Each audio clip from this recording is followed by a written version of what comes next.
다 같이 자리에서 일어나셔서 하나님 앞에 예배 자리로 나아가시겠습니다.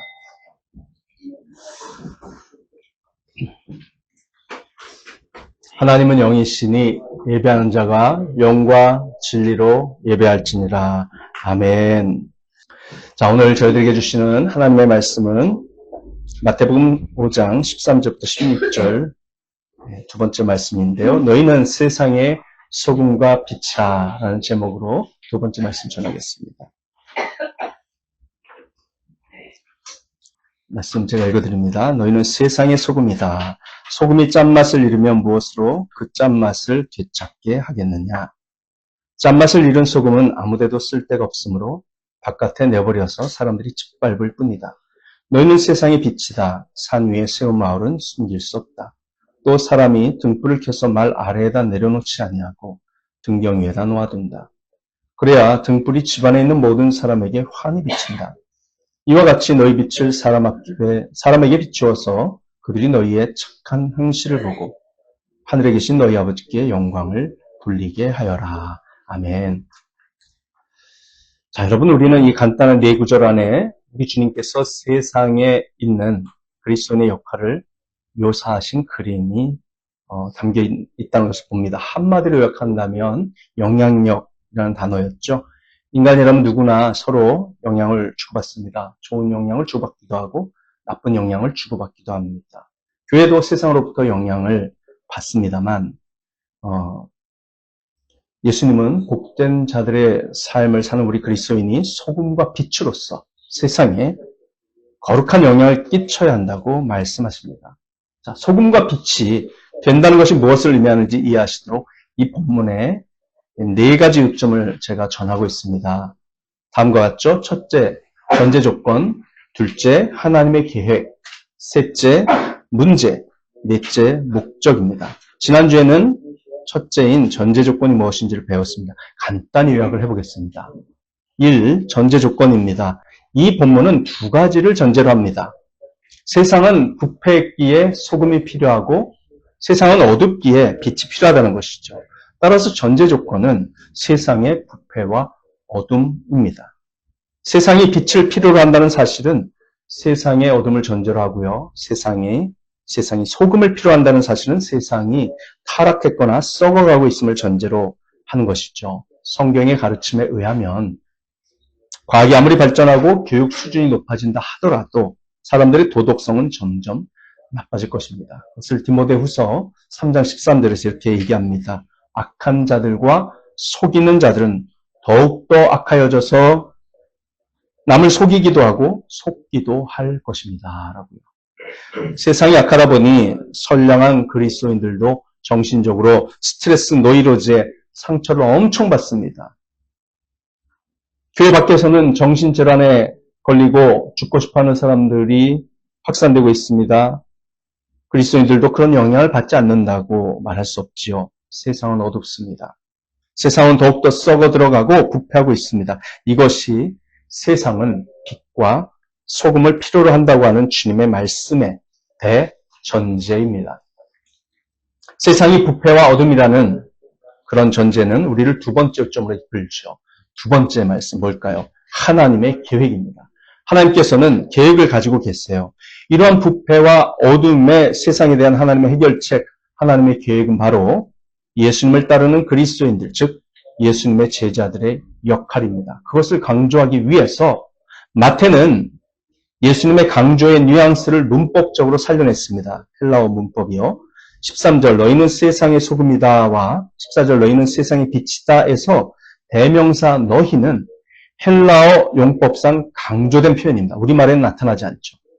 그래서 이렇게 해석하는 것이 맞습니다.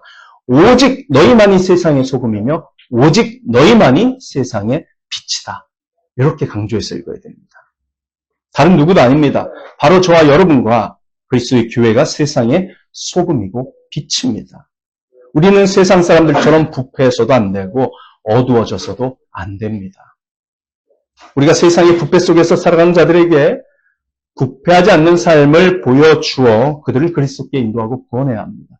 우리가 또한 어둠 속에서 살아가는 자들에게 빛된 삶을 보여주어 그들을 예수님께로 인도해야 합니다. 우리는 세상의 도덕 기준, 타락한 도덕성이나 비윤리성을 받아들여서는 안 됩니다. 세상의 물질주의, 이기주의, 반기독교적인 철학 사상들에 귀 기울여서는 안 됩니다.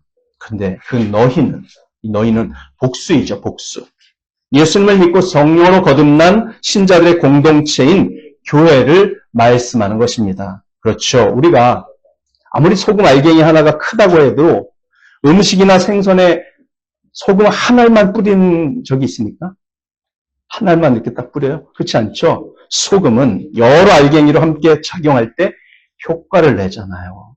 마찬가지로 교회가 세상에 영향을 미치려면 반드시 우리 그리스도인들이 다 뭉쳐있는 이 공동체적으로 집단적 영향력을 사용하여 함께 해야 한다는 것을 예수님 강조하고 계세요.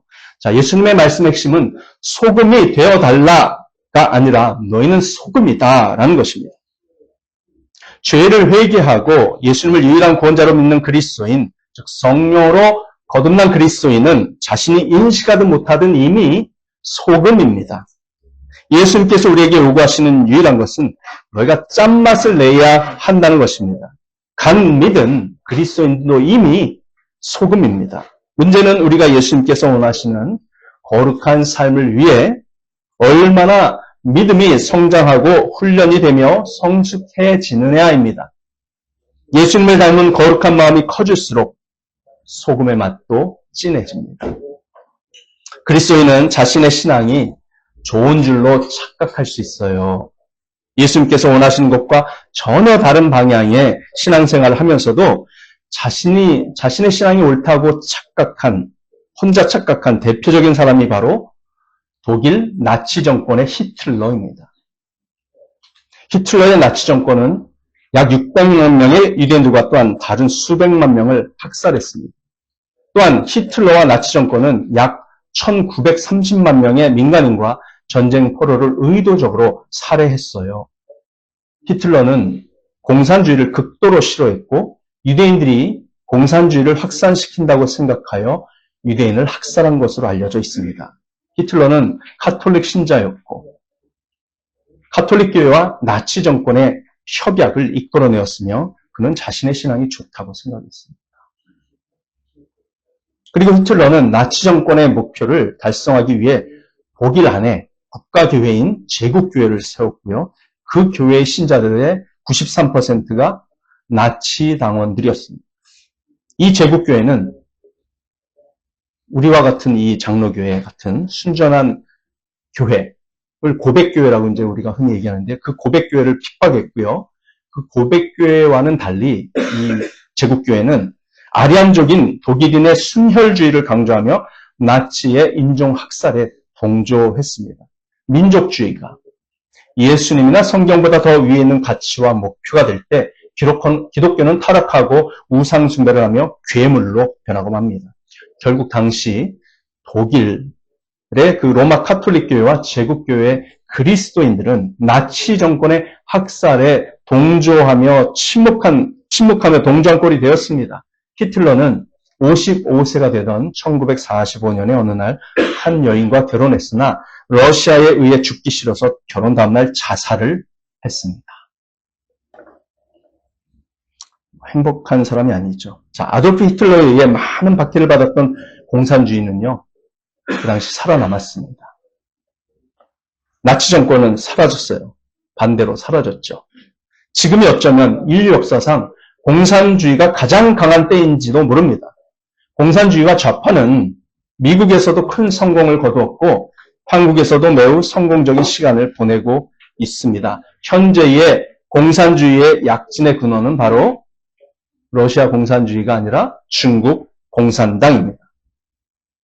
공산주의자들이 지난 100년간 죽인 사람들의 숫자가 몇 명인지 아세요? 1억 명입니다. 1억 명을 죽였어요. 공산주의가. 공산주의자들은 특히 그리스도인들을 많이 죽였습니다. 1945년 8월 15일에 바로 얄타 회담에 따라 한국은 남한과 북한으로 분단되었죠. 북쪽은 소련의 군정하에 들어갔습니다. 조만식 장로를 중심으로 기독교인들이 많았던 독립운동가들은 곧바로 건국준비위원회를 결성했는데요. 소련 군정은 1945년 12월 27일에 소련의 신탁 통치를 반대하던 조만식 장로를 제거하고, 그 당시 북한의 대표적인 리더가, 정치 리더가 조만식이었거든요. 그 사람을 제거하고 김일성을 전면에 내세워 정권을 장악하기 시작했습니다. 1946년 11월에 소련 군정은 어용 기독교, 소련 군정은 기독교 자유당의 기독교 지도자 40여 명을 구속했고요. 여러 사람이 그 결과 옥사했습니다. 1946년에 11월 28일에 김일성은 북조선 기독교도 연맹이라는 어용 기독교 단체를 창립했는데요. 그 연맹에 당시 북한의 기독교인 30만 명 중 약 8만 5천 명이 가입을 했어요. 공산당에 협조하는 기독교 연맹을 반대하는 목사들은 오지로 추방되거나 감옥에 가서 고문당하고 결국 처형되었습니다. 김일성의 공산정권 수립에 협력하고 동조하는 기독교 지도자들에게만 목회 활동을 보장하면서 그렇게 공산당은 북한에서 교회를 장악해 나갔습니다. 1950년에 한국 전쟁이 터지고 북조선 기독교도 연맹에 속한 북한의 교회들은 하나님 앞에 그때 큰 죄를 짓습니다. 남조선 해방전쟁의 승리를 기원하는 기도회를 한 것입니다. 그리고 북한의 교회들은 새벽 기도회를 하면서 침략자 미제국주의자들이 다 죽고 이승만 대통령도 죽고 남한이 망해서 모두 북조선의 공산당 정권의 승리하에 통일되게 해달라고 하나님께 기도를 하였습니다. 하지만 1950년 10월 유엔군이 북조선의 땅으로 밀고 올라가자 중국 공산당이 이제 개입합니다. 중국 공산당은 그때부터 3년 동안 총 몇만 명이면 300만 명의 군인을 우리나라 이 한국전쟁에 투입했습니다. 왜 그랬을까요? 그리고 중국 공산당의 군대는 이 전쟁에서 약 18만 명이 사망하고 70만 명이 부상을 입었어요. 한국군의 사망은 약 17만 5천 명, 유엔군의 사망은 약 3만 7천 명입니다. 이 전쟁에 미국의 참전 군인은 이것도 놀랍습니다. 180만 명이었어요. 180만 명. 전사자 36,940명, 부상자 92,134명입니다. 그러니까 유엔군 사망자 3만 7천 명 중에 미국인 군인 사망자 36,940명이니까 99%가 미군이었다는 것을 알 수 있는 거죠. 이때 남한 사람은 약 99만 명이 죽었고요. 전쟁 통에 북조선 사람들은 약 155만 명이 죽었습니다. 끔찍한 전쟁이죠. 미국과 중국이 사실상 300만 명 대 180만 명. 한국을 놓고 커다란 전쟁을 한 것입니다. 북조선의 기독교인 인구는 전쟁을 통해 북한 인구의 4분의 1이 사망했기 때문에 전쟁 후 기독교인 인구가 2, 3만 명밖에 안 남았고요. 많은 기독교인들이 전쟁 중에 남한으로 피난을 갔습니다. 그리고 공산당 군인들에게 죽은 기독교인들도 굉장히 많습니다. 1958년부터 드디어 김일성의 북조선 공산당은 기독교인들에 대한 본격적인 탄압을 시작했고 그때 이후로 모든 기독교인들은 처형되거나 투옥되었다가 다 죽었다고 볼 수 있습니다. 그리스도인들은 당연히 자유민주주의 공화정치와 노동과 성취를 귀히 여기는 기독교적 자본주의 사상을 좋아할 것입니다. 자신이 노력한 만큼 보상을 받고 원하는 것을 할 수 있는 자유가 법적으로 보장된 세상, 그것이 바로 자본주의고 자유민주주의니까요. 그리고 이 모든 자본주의와 자유민주주의의 사상적인 뿌리가 바로 기독교 개신교이고 그 중에서도 장로교입니다. 우리 장로교, 우리 기독교. 그리고 장로교회는 인민민주주의나 자유라는 글씨가 빠진 민주주의를 배격합니다. 북한의 인민민주주의는 말만 그럴싸하지 민주주의가 아니잖아요. 1995년, 30년 전입니다. 북한에서는 흉년과 홍수와 굶주림으로 약 200만 명이 죽었습니다. 200만 명. 그때 비참하게도 부모가 아이를 잡아먹었고 사람들이 굶어 죽은 이웃의 시체를 잘라서 인육을 고기로 구워 먹는 일이 비일비재했습니다. 공산주의 국가와 독재의 가장 비참한 역사적 증거가 바로 북조선입니다. 민족주의는 기독교의 최우선 가치가 될 수 없습니다. 통일만 될 수 있다면 공산주의도 괜찮다고 생각하는 사람들은 민족주의라는 우상을 섬기는 사람입니다. 아리안 민족을 섬겼던 독일 사람들과 똑같은 죄예요. 북한도 법적으로 우리 영토이고 우리나라 백성들입니다. 북조선 주민들에 대한 김일성 3대 왕조의 세습 통치와 학대와 압제는 너무나도 끔찍합니다. 요즘 반미 감정을 가진 사람들이 많이 있습니다. 그러한 인식은 한국 전쟁이 끝난 후부터 1980년까지는 한국에서 찾아볼 수 없었던 현상인데 사실 사람들이 잘 몰라서 그렇지 이렇게 된 것은 북조선과 반미 감정이 생긴 것은 북조선과 중국 공산당의 통일전선 전략 전술에 의해 지난 수십 년 동안 남한 내에 퍼뜨린 사상전의 결과입니다. 반미 감정을 가지는 것이 과연 옳은가? 그리고 일본이나 한국에 도움이 되는가를 기독교인으로서 한번 생각해 보겠습니다. 세계 최강대국은 패권 국가, 즉 가장 힘센 국가가 되기를 바라기 때문에 당연히 그 1위 자리를 넘보는 나라를 무너뜨리기 위해 전쟁과 무역 분쟁을 일으킵니다. 그것이 국제 질서의 승리지요. 그것이 옳다 그르다라고 말하기 전에 그것이 현실입니다. 국가는 전쟁을 위해 세워진 조직입니다. 평화는 공짜가 아니지요. 진짜 평화를 유지하고 싶으면 어떻게 해야 하나요? 군대를 없으면 평화가 저절로 찾아옵니까? 아니죠. 자신의 나라에서 전쟁이 일어난 것을 막으려면 군대를 더욱 강하게 만들어야 합니다. 아무도 넘볼 수 없는 군사력을 가질 때 전쟁을 막을 수 있다는 것은 국제 질서의 상식이고 정설입니다. 요즘 한국의 군대가 미국과의 연합훈련을 매우 게을리하고 있습니다. 그것은 평화를 지키려는 자세가 아니라 누군가가 넘볼 수도 있는 허약한 나라를 만드는 지름길입니다. 한국이 허약해지고 어떤 국가 밑에 예속이 되어야지만 자신들이 부자가 되고 권력을 대대로 잡고 성공할 수 있는 세력들이 한국에 있습니다. 전 국민의 40% 정도로 추정되는 그런 사람들입니다. 바로 친중 세력입니다. 그들은 중국이 미국과의 경쟁에서 우위를 점할 수 있다고 믿는 사람들입니다. 그들은 중국이 세계 1위가 되기를 바라고 있습니다. 그래야만 그동안 중국으로부터 받아온 돈과 자신들이 중국에 건넨 협조의 열매를 맺을 수 있기 때문이지요. 그래서 그들은 은밀하게 또 노골적으로 친중 행보를 보이는 것입니다. 세계 1위가 되려는 미국과 중국 중 어느 나라 정치 체제가 조금이라도 더 성경의 가치를 반영하고 있을까요? 알다시피 완벽한 정치 체제는 없습니다. 그렇죠? 자유민주주의 공화 정치, 삼권 분립, 자본주의 시장 경제인가요? 아니면 공산주의 일당 독재, 국가 통제형의 경제인가요? 어느 정치 체제 하에 살 때에 우리 국민들이 보다 자신의 꿈을 성취하기 좋은가요? 중국도 얼마든지 자신의 꿈을 성취할 수 있는 좋은 나라이고 정치 경제 체제를 가졌다고 주장하는 사람이 있을 수 있습니다. 하지만 현재의 모습은 전혀 그렇지 않습니다. 중국의 경제는 지금 매우 힘든 상황입니다. 공산당이 통제하기 때문이죠. 그래서 한국과 일본이 정치적으로나 경제적으로 본받아야 할 나라는 중국이 아니라 미국입니다. 다른 차원에서 생각해 보겠습니다. 일본이든 한국이든 중국과 대립하여 전쟁을 하게 될 때 단독으로 중국을 이길 수 있는 나라가 있나요? 일본과 한국 중에? 없습니다. 중국의 군사력은 러시아 다음인 세계 3위입니다.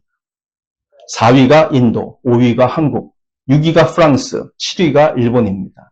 8위가 영국, 9위가 튀르키예, 10위가 이탈리아입니다. 한국이나 일본은 미국을 중심으로 연합을 해야만 중국의 군사력을 막을 수 있고 중국의 속국이 되는 것을 막을 수 있습니다. 140년 전에 청일 전쟁에서 일본이 중국을 이겼던 시대와는 비교할 수 없을 만큼 지금 중국은 강해졌습니다. 한국은 청일 전쟁에서 일본이 중국을 이겼기 때문에 그때부터 중국의 속국으로서의 서러움에서 벗어나게 되었다는 역사적인 사실을 잊어서는 안 됩니다. 여러분, 중국이 조선시대 500년 동안 한국의 한 일을 생각해 본 적이 있나요? 병자호란 때 포로로 우리나라 사람 30만에서 50만 명이 중국으로 끌려갔습니다. 인구의 10분의 1이었습니다. 조선은 새 왕이 즉위할 때마다 사절단이 수많은 공문을 들고 중국으로 가서 인사를 해야 했습니다. 그래야만 왕으로서의 승인을 받을 수 있었고 왕의 연호도 중국의 연호를 그대로 써야 했습니다. 예를 들면 조선의 왕 효종은 청나라 순치 황제 잉년에 왕이 되었다고 역사에 써야 있고 1895년 조선의 마지막 왕인 고종 32년까지도 청나라 광서 황제 21년이라고 써야만 했던 것이에요. 특히 치욕스러운 것은 13살부터 25살 사이의 처녀들을 공녀로 보내야 했던 것입니다. 중국에. 고려시대 때에는 80년간 44차례 2,000명의 공녀를 중국으로 보냈습니다. 그들은 돌아오지도 못했습니다. 조선시대 때에는 9번에 걸쳐 146명이 공녀로 중국에 바쳤습니다. 공식적인 것만. 비공식적인 건 훨씬 더 많죠. 대부분 미인들이었고 황제의 후궁이 되었습니다. 그들은 결코 돌아올 수 없었습니다. 지금 중국이 북한을 도와주는 것이 무슨 이유라고 생각하나요? 좌파 사상에 빠진 사람들은 미국의 제국주의적인 침략으로부터 북조선 사람들을 도와주기 위해서라고 설명합니다. 미국이 한국과 일본의 군대를 상주시키는 것이 바로 점령군이라고 말하는 사람들도 있습니다. 미국이 한국과 일본의 군대를 주둔시키는 것은 중국과 러시아의 영향을 막아서 미국이 초강대국의 지위를 유지하기 위해서이죠. 그런데 우리는 이 사실을 반드시 알아야 합니다. 사실 미국은 한국이나 일본이나 중국의 땅에, 영토에 욕심이 없습니다. 미국은 동북아시아에서 땅을 차지할 욕심이 없다는 얘기예요. 실제적인 영향력과 지배력만 가지기를 바라지 영토를 미국령으로 바꾸는 것에는 별 관심이 없습니다. 왜 그런지 아시나요? 미국 땅이 워낙 크기 때문이고 또 미국으로부터 동북아시아가 너무 멀기 때문입니다. 지난 수천 년의 역사 속에서 모든 전쟁의 90%는 바로 국경을 맞대고 있는 나라들 사이에서 일어났습니다. 왜 그럴까요? 다른 나라의 땅을 차지하기 위해서죠. 땅이 곧 경제력이고 영향력이기 때문입니다. 미국은 미국과 가까운 곳에 있는 멕시코나 캐나다, 아이슬란드의 영토를 탐내기는 해도 태평양 건너편에 있는 한국, 일본, 중국의 땅을 욕심내지는 않습니다. 그 땅들을 차지하여도 관리하기가 너무 어렵기 때문입니다. 미국이 동북아시아에서 강력한 영향력과 지배력을 가지기를 바라는 이유는 다음과 같습니다. 첫째, 중국과 러시아를 견제하기 위해서이고, 둘째, 현재 이란의 호르무즈 해협이나 남중국해를 지나가는 일본과 한국, EU, 유럽 등의 그 동맹국들의 무역과 항해를 보장하기 위해서예요. 그런 면에서 미국의 군대 주둔 목적은 점령군이라고 할 수는 없지만 실익을 얻고 초강대국의 지위를 유지하기 위해 반드시 필요한 조치를 취한 것이기는 합니다. 그것이 국제질서의 기본 생리입니다. 강대국이 약소국을 지배하죠.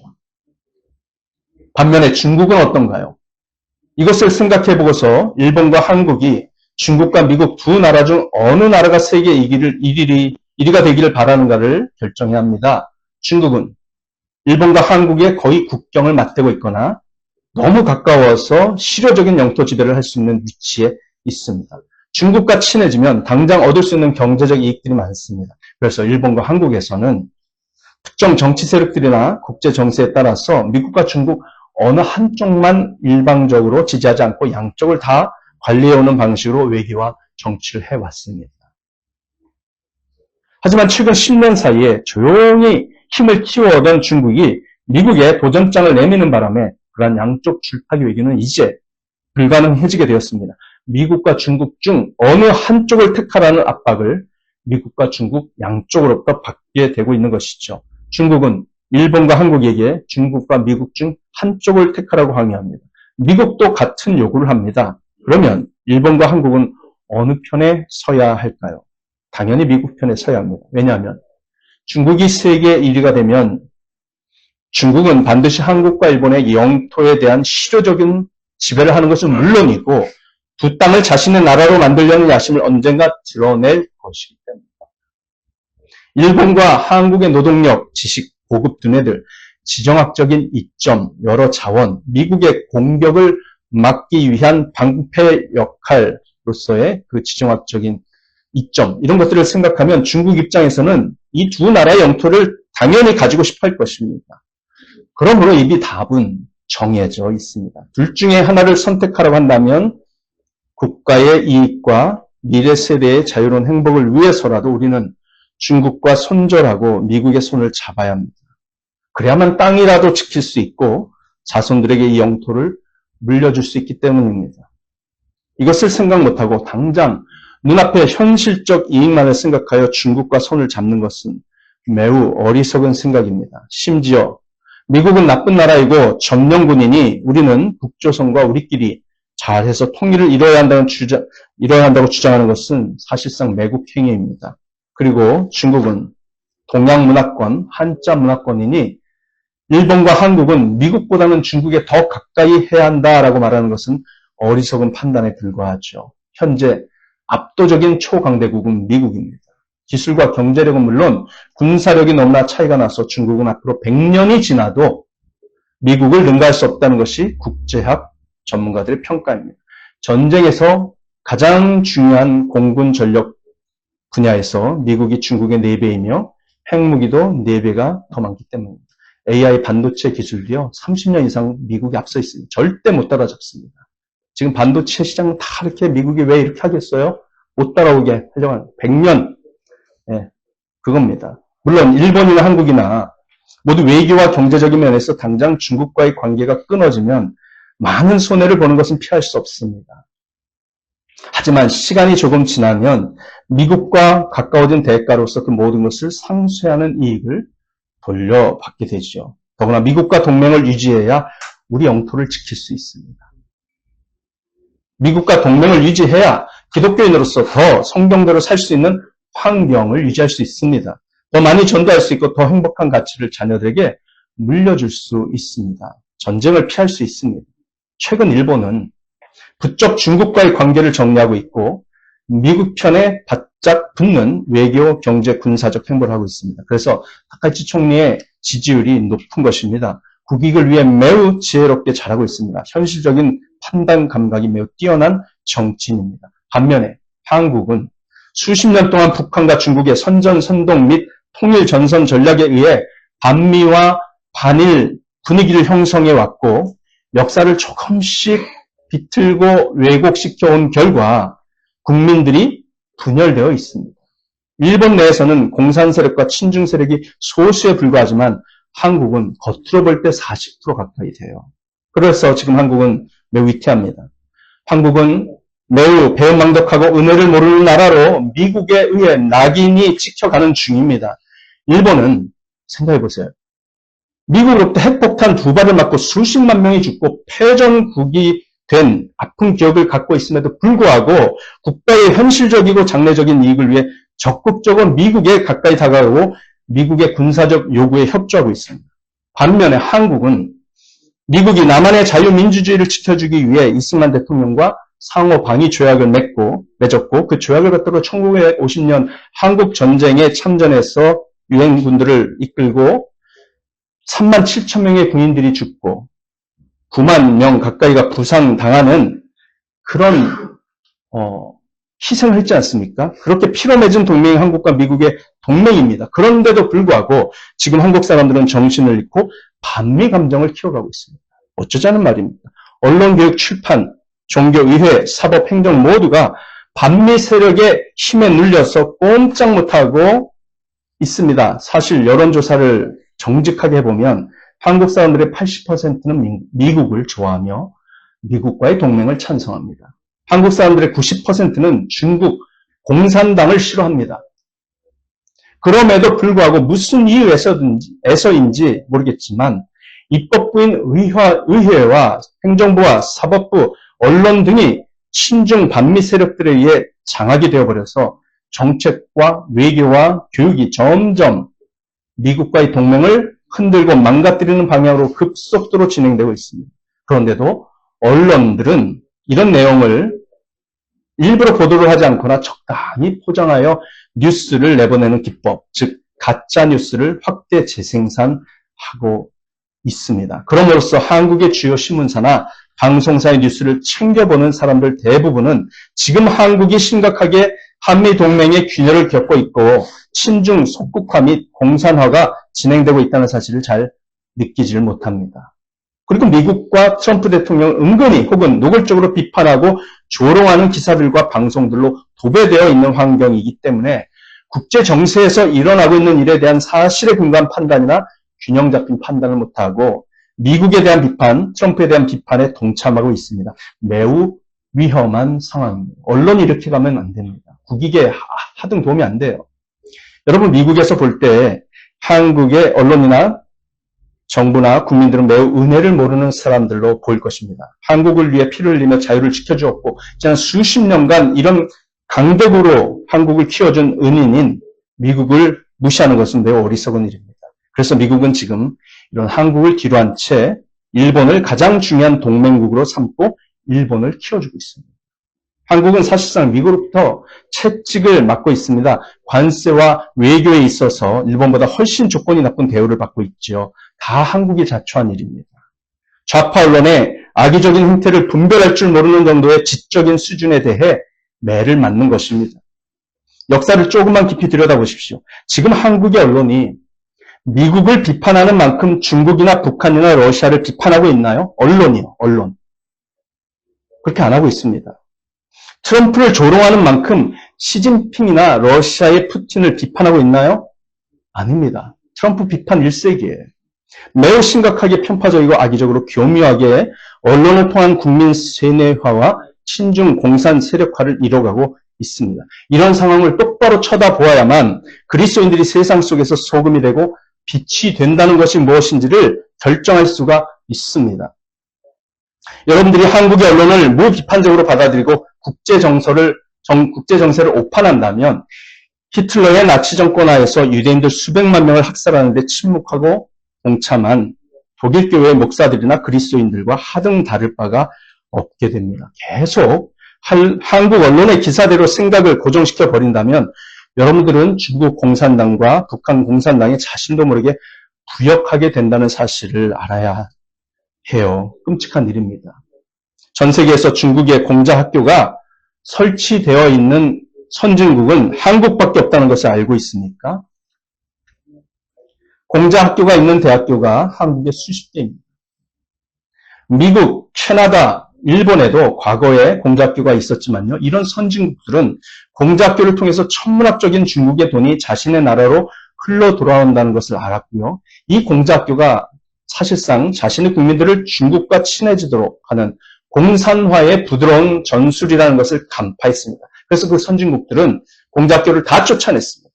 한국은 여전히 놓아두고 있습니다. 중국에서 태어나서 자란 한국인들, 즉 중국 동포가 그리스도인이 되었다면 반드시 그 사람은 중국 공산당을 비판하며 거기서 떨어져 나와야 합니다. 그렇지 못한다면 그 사람은 양다리를 걸치고 우상숭배를 하는 것입니다.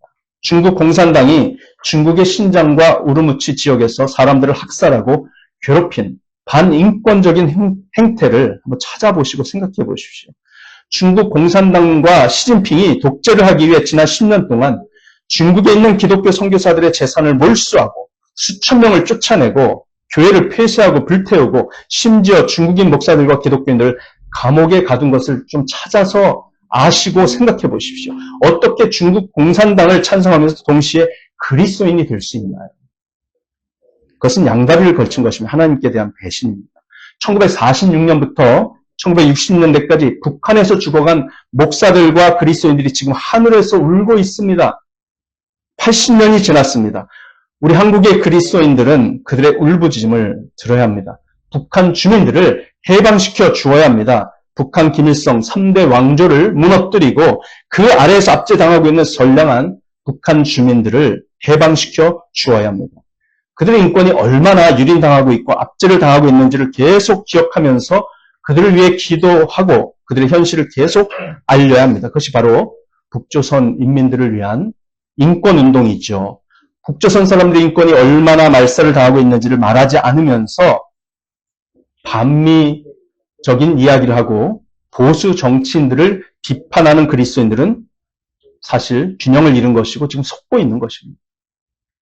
이처럼 한국 내의 국민의식이 심각하게 분열되어 있고 중국과 미국의 패권 전쟁이 치열하게 전방위적으로 확산되고 있는 상황 속에서 우리 그리스도인들이 소금과 빛의 역할을 하려면 어떻게 해야 할까요?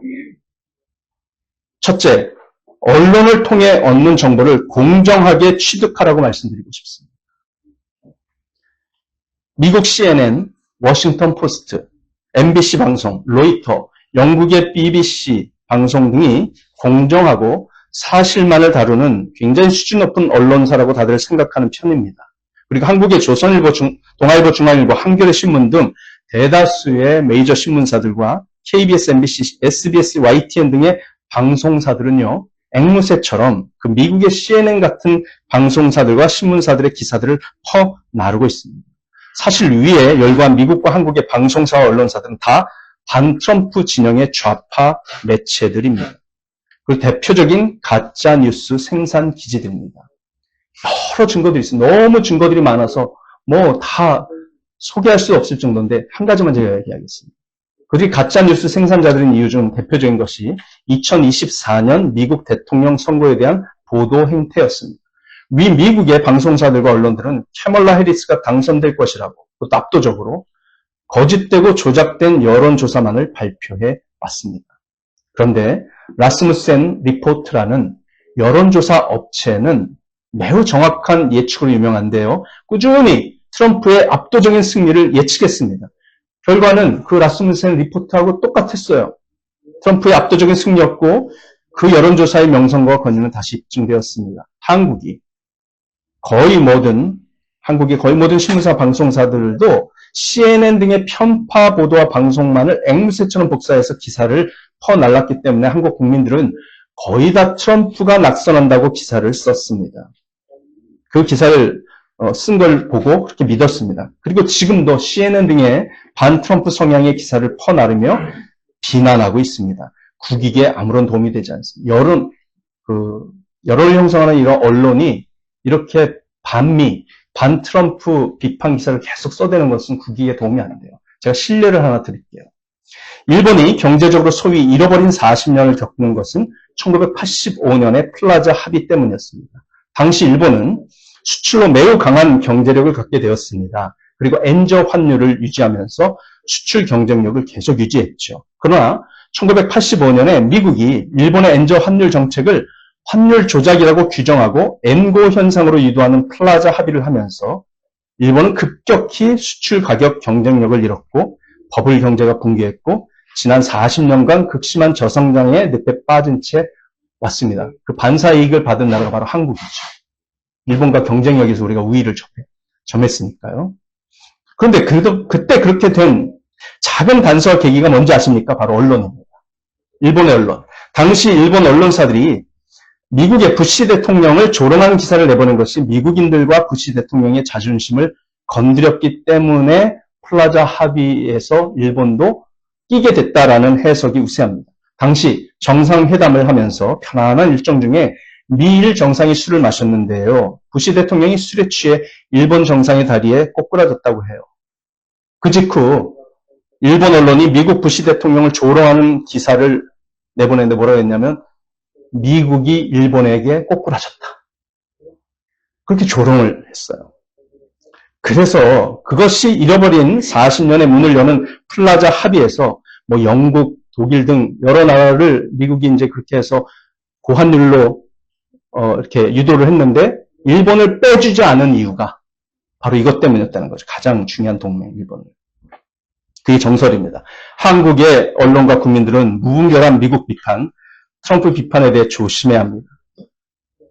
외교와 언론은 국익을 위해서 자존심을 죽일 수도 있어야 합니다. 여러분 지금 국제 정세를 보세요. 미국은 중국에 일방적으로 도움을 주던 반미 독재 국가들을 하나씩 제거하고 있습니다. 원유 생산국 세계 1위 베네수엘라, 세계 3위 이란입니다. 이들은 자기 나라에서 생산하는 원유의 90%를 중국에 저렴한 가격으로 수출할 정도로 지난 수십 년간 반미 친중을 했습니다. 그러면서도 베네수엘라는 미국에 중국의 값싼 마약 펜타닐을 유통시켜서 미국인이 매년 펜타닐 마약으로 40만 명씩 죽어나가게 된 그 원인을 제공했습니다. 중국이 근원지고 베네수엘라가 그 통로였습니다. 그래서 미국은 자국인들의 죽음을 막고 중국을 주장치기 위해 베네수엘라를 무릎 꿇게 한 것입니다. 이제 베네수엘라의 석유는 중국으로 갈 수 없으니 중국의 산업과 군사력에 타격이 오고 있습니다. 이란도 핵무기를 만들어오는 노력을 해서 미국을 위협하고 있었고 곧 완성 단계였습니다. 지난 50년간 이란 정부와 테러리스트들이 미국과 미국인들에 대해 저지른 악행은 알려지지 않아서 그렇죠. 여러분 찾아보세요. 굉장히 죄질이 나쁩니다. 더구나 이란은 2020년 미국 대선에 개입해서 트럼프가 낙선하는 데에 중국과 함께 부정선거 기술로 큰 기여를 했습니다. 트럼프와 정보당국은 그 증거를 다 확보하였고 최근 한 달 사이에 백악관은 이 부정선거에 중국과 이란이 끼어 있다는 것을 계속 발표를 하고 있어요. 폭스뉴스를 보세요, 여러분. 더구나 이란의 국민들이 이란이라는 이슬람 신정 국가에서 오는 자유에 대한 억압과 경제적인 고통, 그리고 테헤란의 치수 사업 실패로 인한 식수 고갈 등으로 불만을 가지고 올해 초 시위를 했잖아요. 근데 이란 정부와 혁명 수비대라는 경찰 조직이 국민들 몇 명 죽인지 아세요? 150명 죽였다고 언론이 떠들는데 실제는 4만 명입니다. 4만 명을 경찰이 조준 사격을 해서 한 사람 한 사람씩 죽였어요. 그래서 미국의 전쟁 명분은 핵무기 제거, 미국에 가해온 테러에 대한 보복, 탄압받고 죽어간 4만 명의 이란 국민들의 죽음에 대한 책임 묻기 및 세계 경찰 국가로서의 책임감, 그리고 호르무즈 해협을 자유롭게 해서 우방국들이 석유를 안전하게 가져갈 수 있게 하려는 목적 등이 다 포함되어 있습니다. 참고로 한국은 이란 앞바다인 호르무즈 해협을 통과하는 유조선으로 국내 소비량의 원유 80%를 들여오고 있습니다. 일본은 더 심해요. 일본은 심지어 95%의 원유를 그곳을 통과해서 가져오고 있습니다. 한국인과 일본인이 이란과 싸우는 트럼프를 욕하는 것은 별로 좋지 않은 태도입니다. 그리스도인이라면 국제정세를 제대로 알기 위해 언론을 균형 있게 접해야 합니다. 미국에서 CNN 등의 언론사는 메이저 언론사로 알려져 있지만 사실 시청률 1위부터 9위까지의 언론과 방송 프로그램은요, 모두 폭스뉴스와 그 프로그램들입니다. CNN과 함께 앞서 언급한 방송사들은 시청률이 다 10위권 밖이에요. 영향력도 별로 없는 방송, 그거를 계속 퍼나르는 거예요, 우리나라. 2024년 대선에서 트럼프의 압도적인 승리를 예측한 폭스뉴스는 라스무센 리포트를 정직하게 반영하여 소개해 왔습니다. 폭스뉴스를 균형 있게 참고하는 것이 좋습니다. 유튜브 방송 중에서 폭스뉴스를 소개하는 방송을 균형 있게 참고해야만 국제정세를 제대로 현실적으로 볼 수 있습니다. 그런 노력이 없는 그리스도인은 소금과 빛의 역할을 하기에 뚜렷한 한계를 갖게 될 것입니다. 두 번째, 미국의 좌파와 반기독교 세력을 조심해야 합니다. 이게 두 번째 실제적인 조언이에요. 제언입니다, 제언. 트럼프를 비판하는 그리스도인들, 정통 기독교를 비판하는 좌파 언론들이 주장하고 추구하는 기독교가 어떤 모습인지 아십니까? 경계가 없이 사랑하면서 살아야 한다는 순진한 교리입니다. 기독교는 사랑의 종교이므로 사랑을 추구해야 한다는 주장이에요. 겉으로 볼 때는 얼마나 멋지고 일리 있어 보이는 말인가요? 그렇게 경계가 없는 사랑을 주장하는 이유는 그들이 하나님을 바라보는 시각이 균형을 잃었기 때문입니다. 그들은 거의 대부분 그 좌파 기독교인들은요, 대부분 하나님의 사랑과 정의를 균형 있게 강조하지 못합니다. 하나님은 사랑이시기 때문에 모든 죄를 용서하시고 모든 죄인을 포용하신다고 주장하면서 그들은 하나님의 사랑의 측면을 하나님의 정의보다 더 강조합니다. 그러므로 교회는 동성애도 용납할 수 있어야 하고 교회는 지옥을 강조해서도 안 되고 천국만 이야기해야 한다고 그들은 말합니다. 무서운 하나님, 심판하시는 하나님, 정의의 하나님, 헌금과 헌신을 요구하시는 하나님을 이야기하면 그들은 그것이 잘못된 기독교라고 생각하는 경향이 있는 것이에요. 그러한 경계 없는 사랑을 추구하는 기독교 흐름이 바로 미국의 민주당 좌파를 중심으로 꾸준히 미국에서 발전해 왔습니다. 그래서 미국의 민주당의 기독교 정치인들은 동성애와 페미니즘과 사회주의, 공산주의에 관대합니다. 버락 오바마 대통령, 존 바이든 대통령 시절에 미국에서 일어난 일들을 보십시오. 대표적으로 제가 두 가지만 얘기하겠습니다. 반대로 트럼프 정부가 지난 1년 동안 미국에서 해온 일을 안다면 우리 기독교인들은 기뻐할 수 있어야 합니다. 첫째, 미성년자의 성전환 수술에 대한 것입니다. 어린이 청소년들이 성 정체성이 흔들려서 자신이 여자라고 생각하는 남자아이나 자신이 남자라고 생각하는 여자아이가 있습니다. 미국에요.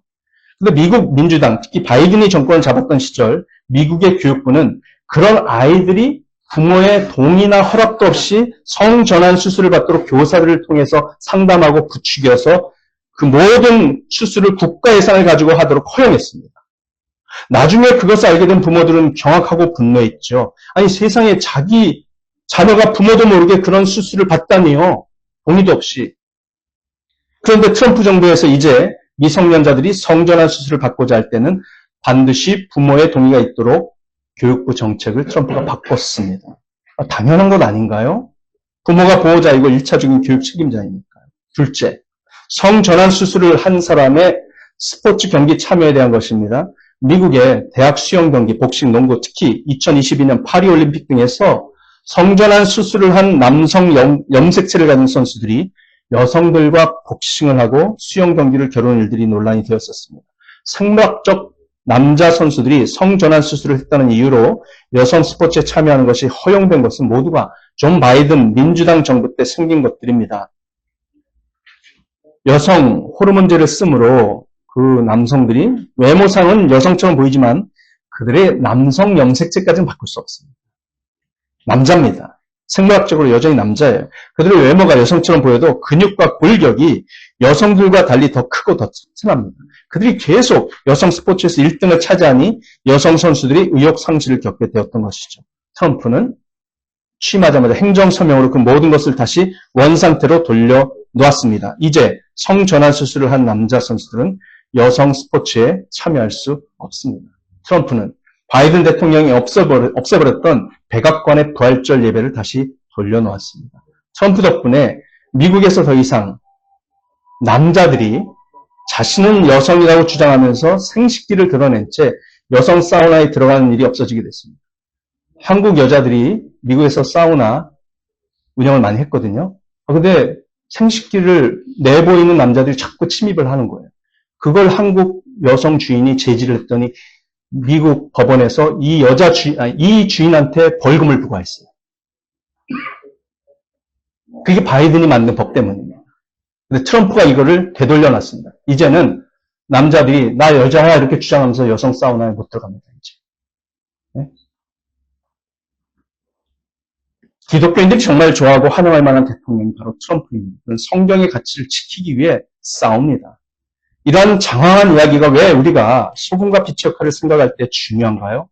좌파들은 항상 자신들의 사회주의적 관점과 성혁명운동, 페미니즘, 문화적 마르크스주의적 관점을 가지고서 교회 내에서도 선과 악에 대한 도덕적 기준들을 만들어 왔기 때문입니다. 이러한 흐름을 제대로 인식하지 못하면 그리스도인들은 결국 좌파들이 만들어 놓은 프레임 속에서 선과 악, 소금과 빛의 역할을 생각하고 추구하게 되기 쉽다는 위험성이 있습니다. 제발. 목사가 교회 세습하는 거 안 좋은 거잖아요. 그거 비판할 때 똑같이 김일성 3대 왕조 세습도 같이 비판하면 좋겠어요. 균형 있게. 그거는 비판 안 하면서 이것만 비판하고. 그리고 트럼프 대통령 비판할 때 푸틴하고 시진핑도 같이 비판하란 말이에요. 균형 있게. 그거는 비판하면서 왜 트럼프만 비판하죠? 이런 게 균형을 잃었다는 거예요. 여러분, 그래서 그리스도인들이 이러한 흐름을 잘 알아야만 우리들이 하나님께서 요구하시는 거룩함을 어떤 형태로 세상에 나타내야 하는가를 명확하게 알고 주장할 수 있습니다. 또 거룩한 행동을 참되게 추구할 수 있습니다. 물론 성경 말씀대로 세상에 전쟁도 없고 싸움도 없고 서로 나라끼리 평화롭게 지내면 얼마나 좋아요. 하나님 기뻐하신 일이죠. 근데 그게 되냐고요. 이렇게 죄로 가득한 세상, 사탄이 뒤에서 통치하고 악이 지배하는 사회에서 그게 되냐고요. 강대국이 자기가 1등을 먹어서 계속 이득을 취해야만 만족하는 그런 국제 정세와 외교의 생리 속에서 현실적으로 평화로운 때가 30, 40년 이어질 수 있죠. 근데 이렇게 전쟁의 때에 양자택일 강요당하는 시대에는 우리 그리스도인들이 순진하게 생각하면 안 된다는 얘기예요. 그 배후에서 어떤 사상 철학이 이 굉장히 순진해 보이고 아름다워 보이는 그런 사상 철학과 기독교 교리를 일방적으로 한쪽 편만 강조하고 있는지를 잘 간파하지 못하면 기독교인들이 속을 수 있다는 겁니다. 프레임에 속아요. 그러면 빛과 소금의 역할을 감당하기는커녕 그렇게 한다고 확신하면서도 사실은 반성경적인 그리스도인의 삶을 살 수 있다는 것입니다. 여러분, 하나님은 부패한 세상과 어두운 세상을 위해 우리 그리스도인들을 소금과 빛으로 삼아주셨습니다. 그것이 하나님의 거룩한 계획입니다. 그런데 정작 소금과 빛인 우리들이 짠맛과 밝음에 대한 정의를 잘못 내리고 살아간다면 하나님께서 의도하시는 소금과 빛의 역할은 할 수 없게 됩니다.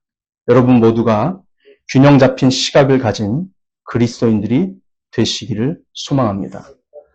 저한테 물어보세요. 목사님은 트럼프 편입니까? 시진핑 편입니까? 네? 저는 누구 편도 아니고 하나님 편입니다. 그런데 국익을 생각할 때 저는 트럼프를 잡겠습니다. 그리스도인으로서 더 하나님께서 기뻐하시는 삶을 살 수 있는 환경을 위해서라면 저는 트럼프 손을 잡겠습니다. 트럼프를 지지하지는 않습니다. 하지만 하나님께서 트럼프를 사용하신다고는 저는 믿습니다. 그것이 저의 답입니다. 기도하시겠습니다. 오늘 말씀을 통해서 불편하신 분들도 있을 거라고 생각하고 또 많이 공감되고 동의하시는 분들도 있을 텐데 여러분 어느 교회는 이 주제 때문에 교회가 둘러 갈라졌다고 하더라고요. 일본 교회가. 그래서 트럼프를 욕하는 성도와 트럼프를 지지하는 성도가 서로 메일을 주중에 막 계속 주고받으면서 싸우고 목사님한테 목사님 어느 편이에요? 막 강요해가지고 목사님이 대답도 못하고 뭐 그런 일이 있었다고 하는데 사랑하는 여러분 우리가 이 부분에서 정말 잘 생각에 정리를 하고 예수 그리스도 안에서 우리가 하나가 되어서 믿음 생활 잘 할 수 있기를 간절히 소망합니다. 소금과 빛이 된다는 것 이렇게 비틀어지고 왜곡된 사회 속에서 분별력 있게 하나님의 정의와 하나님의 사랑을 균형 있게 강조하면서 신앙생활하는 저희가 될 때 이 좌파 문화적 마르크스주의의 성혁명이라든지 그들이 만들어놓은 프레임에 우리가 속아서 잘못된 기독교의 모습을 마치 옳은 것인 것처럼 확신하고 주장하며 나아가는 실수를 하지 않을 수 있을 거라 생각하고요. 반대도 마찬가지죠. 무자비한 자본주의, 따뜻함이 없는 자유민주주의, 법치주의는 하나님께서 결코 기뻐하시지 않죠. 그래서 우리는 정말 하나님 나라의 가치를 어떤 정치 체제 하에서든지 우리가 추구하면서 나아가야 될 텐데 결코 완벽한 체제는 없습니다. 하나님의 말씀만, 하나님의 나라만이 완벽함으로 우리가 그런 소금과 빛의 역할을 잘 보여주는 그런 교회가 되도록 우리 한 사람 한 사람이 소금 알갱이가 되어서 세상에 소금의 맛을 낼 수 있는 우리 모두가 될 수 있기를 간절히 소망합니다. 하나님 아버지 감사합니다. 세상은 매우 비틀어지고 왜곡되어 있어서 하나님의 거룩과 절대적인 기준까지도 교묘하게 무력화시키면서 사랑만을 강조하는 균형을 잃은 기독교인들이 생겨나고 있습니다. 그래서 우리가 소금과 빛의 역할을 해야 한다는 것은 누구나 동의하지만 전제가 잘못되었기 때문에 결국은 그리스도인들끼리도 서로 싸우고 일치가 되지 않는 안타까운 상황이 되었습니다. 하나님, 우리로 하여금 세상을 정확하게 보는 눈을 갖게 하여 주시옵소서. 그리고 잘못된 민족주의나 문화 마르크스주의, 페미니즘, 성혁명운동, 기독교적 사회주의, 심지어 공산주의에 빠져들지 않도록 도와주시옵소서. 그리하여 올바른 시각을 가지고서 가정과 교회를 아름답게 세워나가는 우리를 통해 세상이 우리들의 소금의 맛과 우리들의 빛으로서의 밝음을 발견하도록 축복하여 주시고 우리를 사용해 주시옵시며 우리 아이노머리 교회가 서로 깊이 뜨겁게 사랑하는 주님의 귀한 교회 한 몸이 되게 하여 주시옵소서. 예수님의 이름으로 기도합니다. 아멘. 지금도 우리 주 예수 그리스도의 은혜와 하나님 아버지의 사랑과 성령의 교제가 모든 주의 자녀들의 머리 위에 영원토록 함께 있을지어다. 아멘.